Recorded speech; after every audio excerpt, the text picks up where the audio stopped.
বুধজংনগর নেপকোতে মাটি ধসে আহত দুই শ্রমিক। বুধজংনগর নেপকো চত্বরে মাটি কাটার কাজ চলাকালীন শুক্রবার দুপুরে ঘটে বড় ধরনের দুর্ঘটনা। প্রায় এক মাস ধরে চলা খনন কাজের অংশ হিসেবে শ্রমিক পরিতোষ অধিকারী ও বাবলু বিশ্বাস গর্তে নেমে মাটি পরিষ্কারের কাজ করছিলেন। ঠিক সেই সময় হঠাৎ গর্তের পাশের দেওয়াল ভেঙে বিশাল পরিমাণ মাটি তাদের ওপর ধসে পড়ে। মুহূর্তের মধ্যে দুইজনই মাটির নিচে চাপা পড়ে গুরুতরভাবে আহত হন। ঘটনা প্রত্যক্ষ করা অন্যান্য শ্রমিকরা দ্রুত ছুটে এসে মাটি সরানোর চেষ্টা শুরু করেন এবং কিছুক্ষণ পর দুই শ্রমিককে উদ্ধার করতে সক্ষম হন। তড়িঘড়ি করে তাদের জিবিপি হাসপাতালে নিয়ে গেলে চিকিৎসকেরা জানান দুজনের অবস্থা আশঙ্কাজনক। দীর্ঘদিন ধরে চলা এই কাজে নিরাপত্তার চরম অবহেলা যে এই দুর্ঘটনার মূল কারণ তা পরিষ্কার।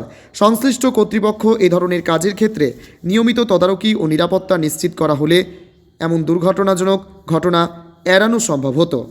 Bureau report, news 24 zone. সবাই একসাথে কাজ করতেছি। হঠাৎ উপর থেকে মাটি ভেঙে নিচে তারা দুজন মাটি তলে আমরা সাইডে আসছিলাম, লোকের সাইডে তারা কাজ করতেছে। কি কাজ করতেছিল? মাটি কাটতেছে। কোন জায়গায়? এটা নিপুণ কি কাজ মানে মাটির কাজ।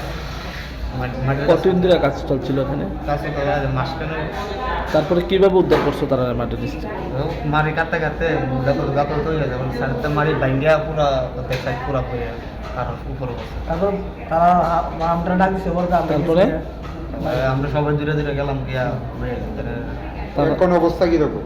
কোনো অবস্থা এই সংগত অবস্থা একটু খারাপ হয়েছে। ওখানে একটু না ওনার কি পা ভাঙছে?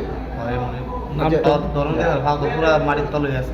তোমাদের যে মানে কন্ট্রাক্টর, তোমরা তো কন্ট্রাক্টর জানলে কাজ করো, উনি আইসিনি এখানে? ওখানে তো আসছিল সামনে। কি নাম ওনার? ওই তাইলে চাল